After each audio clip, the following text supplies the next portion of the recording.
Olá, o Interesse Público começa agora. Aqui você confere reportagens e entrevistas sobre a atuação do Ministério Público Federal na defesa dos direitos do cidadão, do patrimônio público e do meio ambiente. Veja os destaques do programa de hoje. Não pode, mas em Maceió, ruas e outros locais públicos levam nomes de pessoas vivas. Na Justiça, o MPF pede o fim da irregularidade para que a lei seja cumprida. No interior da Bahia, procurador percorre mais de 400 quilômetros para conhecer realidade de famílias atingidas por barragem de usina hidrelétrica. Pacientes que precisam fazer tratamento de saúde em outra cidade recebem o mesmo valor de diária há 5 anos. O MPF quer o reajuste dessa ajuda, que é paga também ao acompanhante. E veja também um balanço da atuação da primeira Câmara de Coordenação e Revisão do Ministério Público Federal em 2012. Essas e outras notícias você acompanha agora no Interesse Público, um programa do Ministério Público Federal.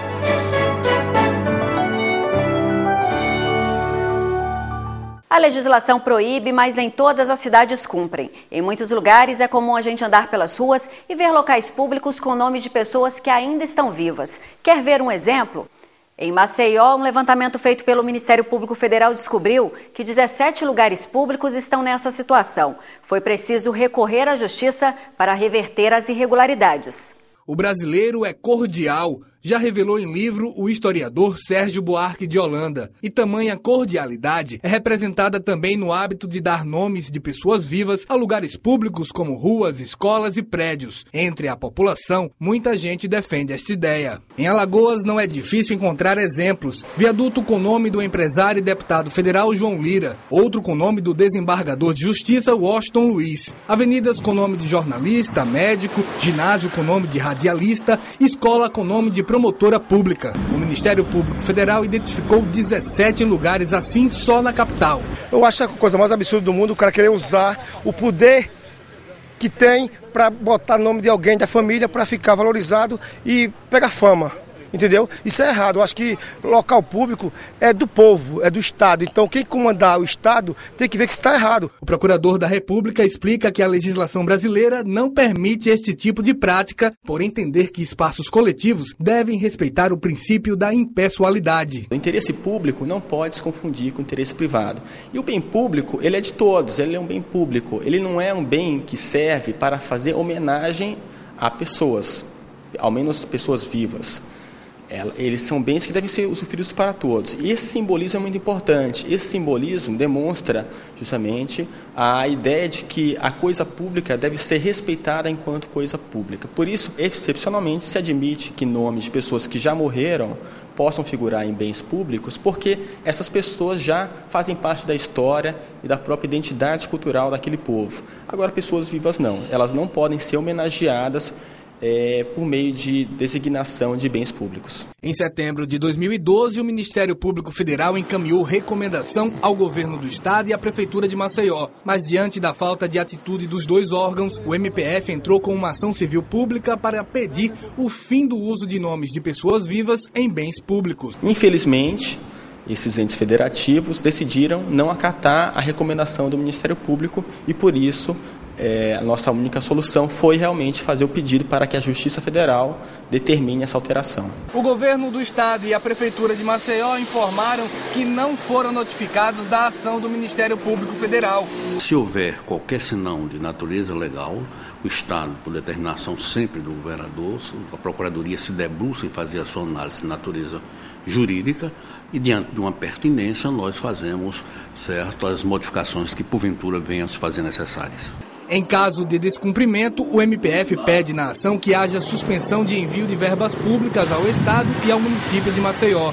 O procurador da República informou que ainda pretende estender a fiscalização aos municípios do interior de Alagoas. Várias outras pessoas do interior do Estado nos procuraram e realmente mostraram que existiriam vários bens em nome realmente de pessoas vivas, e muitas delas, inclusive, gerando uma situação de desconforto popular, de inclusive revolta, o fato de que, eventualmente, pessoas já condenadas por desvio de recursos públicos, pessoas, enfim, condenadas por outros crimes, ainda assim teriam nomes de bens importantes, praças, ruas, também no interior. Quando uma pessoa não consegue tratamento de saúde em sua cidade, ela se vê obrigada a viajar para centros mais equipados. Nesse caso, o governo paga uma ajuda de custo ao paciente e ao acompanhante.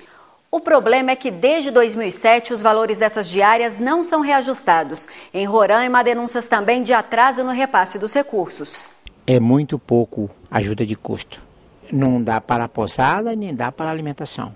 Esse é o desabafo de Sebastião Teles. O aposentado teve que ser transportado de Roraima para fazer uma cirurgia no coração em Goiás, porque não havia profissionais e nem centros médicos especializados no estado. Quando não existe tratamento adequado onde o paciente mora, a alternativa na saúde pública é o TFD, tratamento fora de domicílio.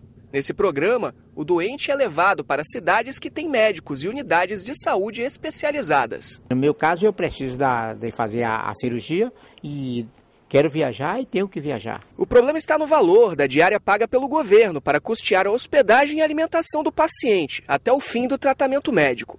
O valor de R$ 24,75 para o paciente e outros R$ 24,75 para o acompanhante são os mesmos desde 2007 e considerados insuficientes até pelo secretário de Saúde de Roraima. De acordo com ele, a revisão dos valores é responsabilidade do Ministério da Saúde. Nós temos que prestar contas de todos os pacientes ao Ministério da Saúde, então nós não podemos interferir nesse valor. Eu vou me congratular muito com o Ministério Público se ele conseguir efetivamente convencer o Ministério a rever esse valor, que precisa ser visto há muito tempo.